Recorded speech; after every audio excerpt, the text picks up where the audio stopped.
Halo, selamat malam. Perkenalkan, nama saya Izra Isajaya dengan NIM 413200100022. Pada malam hari ini saya akan mempresentasikan tugas besar 1 tentang tantangan dalam manufaktur aditif paduan aluminium berkekuatan tinggi dalam manufaktur aditif hibrida.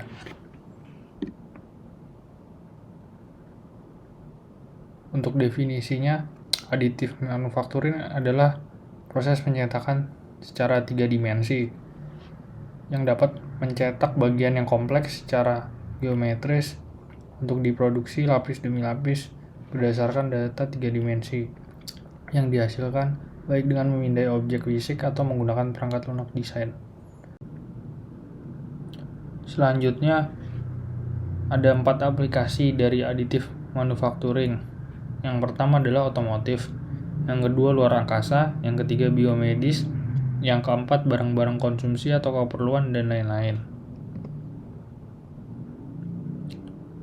Terdapat beberapa kelebihan dan kekurangan. 4 kelebihannya antara lain kebebasan desain, kerumitan tak terbatas, berpotensi untuk menghilangkan proses permesinan atau perkakas.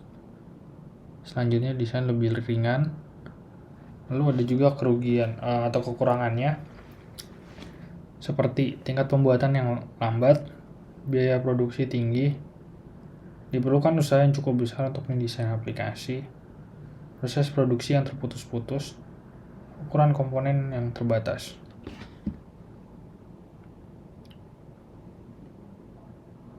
Terdapat 7 proses aditif manufacturing yang meliputi 1. Fat photopolymerization atau stereolitografi. Yang kedua, material jetting. Yang ketiga, binder jetting. Yang keempat, ekstrusi material atau material extrusion. Yang kelima, powder bed fusion. Yang keenam, lembaran laminasi atau sheet lamination. Yang ketujuh, deposisi energi terarah atau directed energy deposition. Namun kali ini saya hanya membahas yang 5-7 saja.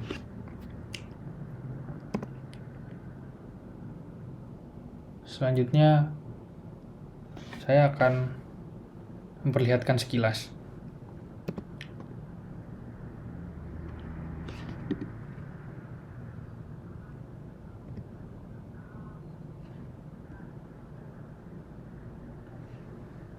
Baik, ini yang kelima adalah powder bed fusion. Seperti yang bisa Anda lihat pada gambar ini, di sini terdapat laser yang kemudian ditembakkan dan dibengkokkan ke bawah.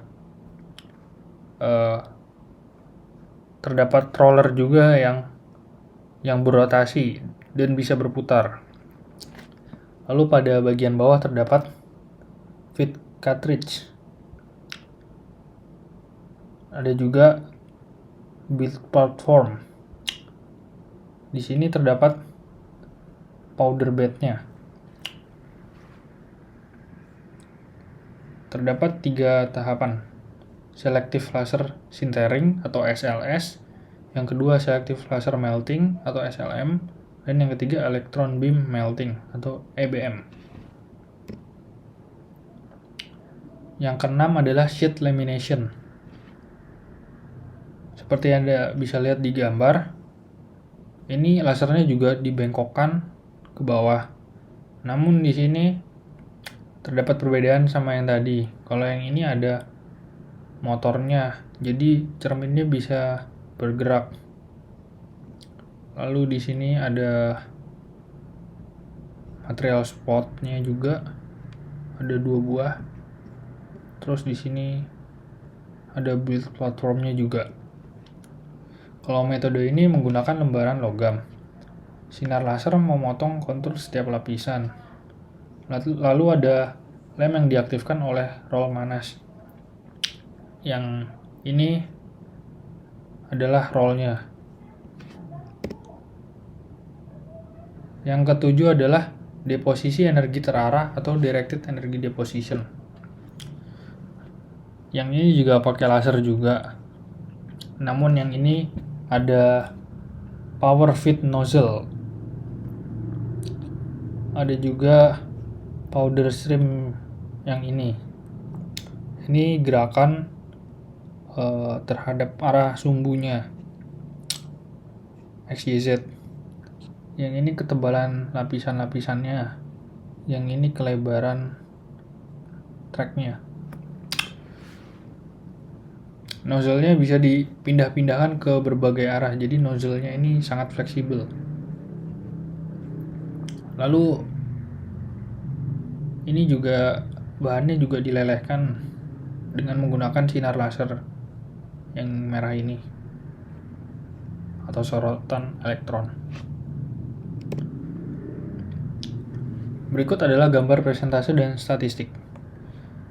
Seperti yang bisa kita lihat di sini, penggunaan aluminium sangat besar, yakni sekitar 70%. Untuk posisi kedua ada ditempatin oleh steel, yang ketiga titanium, yang keempat komposit, dan yang terakhir material-material lain. Lalu berdasarkan pada grafik ini kita bisa melihat bahwa terdapat peningkatan setiap tahunnya dari tahun 2013 sampai 2023. Metalurgi fisik paduan aluminium. Paduan aluminium yang dapat diolah dengan panas seperti seri 2XXX dan 7XXX diperkuat dengan penambahan elemen paduan yang membentuk endapan intermetalik halus pada penuaan. Rute pemrosesan konvensional untuk paduan ini terdiri dari pengecoran, homogenisasi, kombinasi pengerjaan panas, pengerjaan dingin, dan anil, lalu solusi akhir dan perawatan penuaan.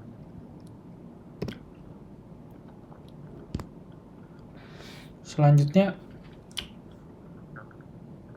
jika proses AM melibatkan peleburan, kinematika pemadatan melibatkan peran penting dalam evolusi mikrostruktur. Mikrostruktur akan dijelaskan di slide selanjutnya. Kekuatan yang bagian yang dihasilkan oleh proses AM itu melibatkan peleburan biasanya lebih rendah daripada yang dicapai dengan menggunakan proses manufaktur konvensional, sehingga hasil dari mikrostruktur butiran kolumnar kasar yang digunakan selama siklus peleburan dan pemadatan. Jadi proses manufaktur aditif ini menghasilkan barang yang lebih halus daripada proses permesinan. Konturnya juga bakal kelihatan jika dilihat menggunakan mikroskop.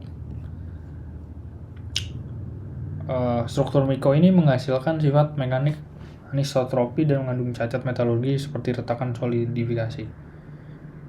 Seperti yang sudah saya katakan bahwa keretakan ini tidak dapat dilihat oleh mata telanjang, jadi harus menggunakan bantuan alat. Nah, ini adalah gambar mikrostruktur paduan AL.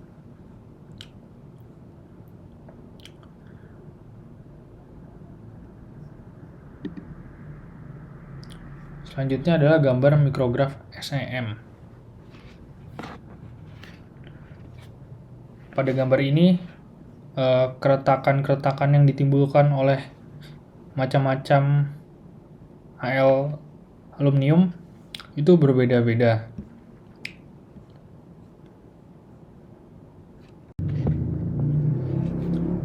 Mikrograf SEM.